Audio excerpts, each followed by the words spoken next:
Good afternoon, everybody, and welcome back to Rob's Rig.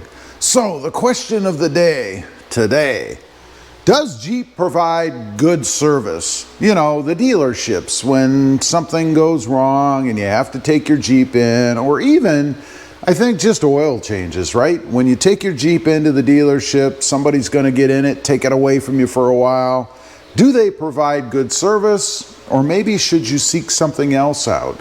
You know, in the community, dealers get a lot of flack about this, and I thought I'd go out to the web, see what it has to say about it, so you don't have to. Let's take a look here. Jeep's official dealership service network generally receives below average scores for customer satisfaction and service quality. Big surprise. I would think this is relatively common throughout the industry.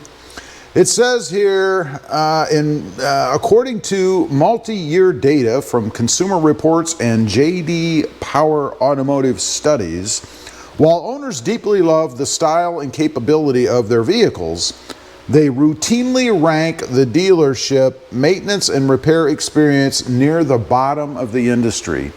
So it's not just that they're like everybody else, they're actually at the bottom of the barrel, right? The core issues with Jeep dealership service, parts availability and backlogs.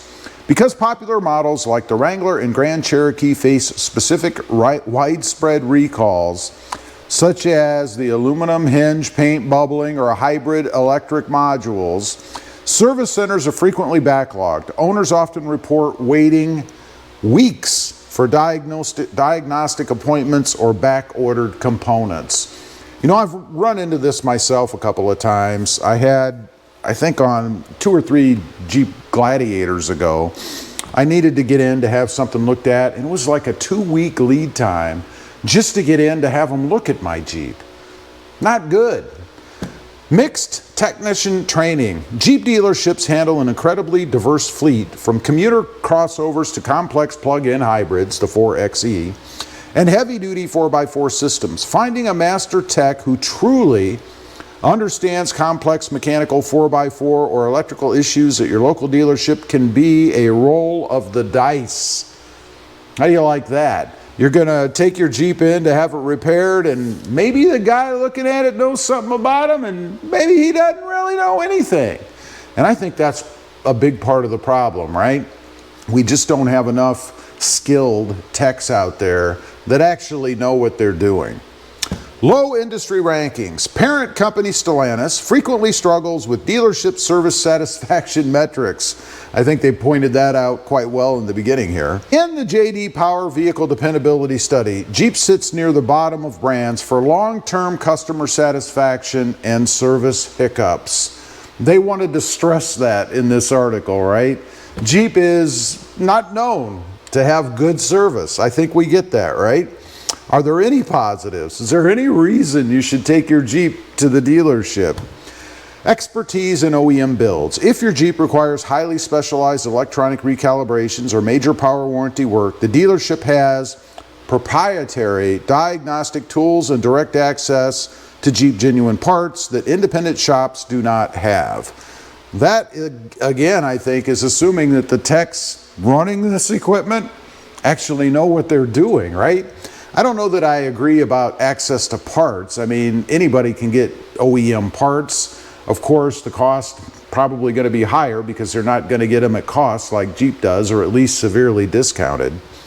Complementary maintenance. If you buy a slightly older used model, 2021 through 2025, it may still have access to the Jeep Wave program, which includes free oil changes and tire rotations. For newer models, Jeep transmission to paid FlexCare vehicle protection programs backed directly by Stellantis. Well, that's something you have to pay for, right? I just want warranty work if I need it. The community consensus, go independent. Because factory dealership service is so hit or miss. I can't believe it's so horrible, right? But because it's so hit or miss, the general advice on enthusiast communities like some of the forums is to use the dealership strictly for free warranty repairs. For routine maintenance, modifications, or out-of-warranty fixes, Most seasoned Jeep owners highly recommend finding a trusted, independent 4x4 specialist shop that works exclusively on off-road vehicles.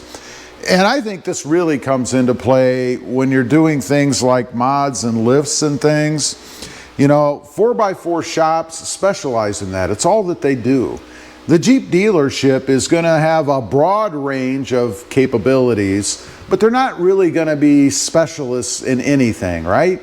You know, it's kind of like you can know a little about a lot of things, or you can know a lot about a few things. And I think that's what you really want in this case. If you're taking your Jeep Wrangler in for something like a lift or something more specialized, say suspension-wise, modifications and things, then you're probably better off to go to one of these 4x4 shops that know a lot about a few things as opposed to a little about just a broad range, right?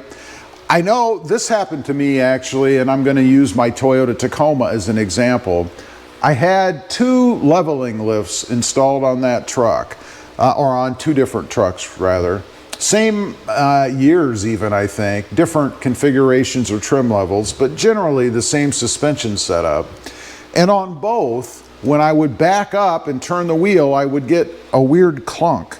And this has happened to many other people too. I know on my group over there, people talk about having the same issue, and I think it's because the dealership, which is where I had these done, didn't really do something right. They either were not knowledgeable about it, incapable, I don't know, but I had issues. Whereas again, a 4x4 shop would know about these things, particularly because they have to be good at what they do to survive, right? I mean, if every customer they have, kind of sounds like the dealership, has just issues with their process or the products that they install, they're probably not going to be in business very long as a specialty shop, right? So I think it is always better to go to an independent specialty shop to have certain things done. Now, oil changes and things like that, while I do hear horror stories about techs forgetting to put bolts back on, or maybe the oil plug back in, or not torquing or over torquing, even with things as simple as rotating tires. You ever try to loosen a lug nut after you've had it in to do maybe a tire swap or anything where they take the lug nuts off and then try to remove it yourself? I have actually broken sockets before because I could not get them to loosen up. It's absolutely crazy. Anyway, those are just a few reasons why people do or don't like dealership Jeep service. I think it is kind of a roll of the dice sometimes, but unless you know of a good shop, where else are you going to go? Leave a comment. Let me know if you've ever had any bad experiences at the dealership. I'd be curious. Thanks for watching. Stay safe out there. Bye.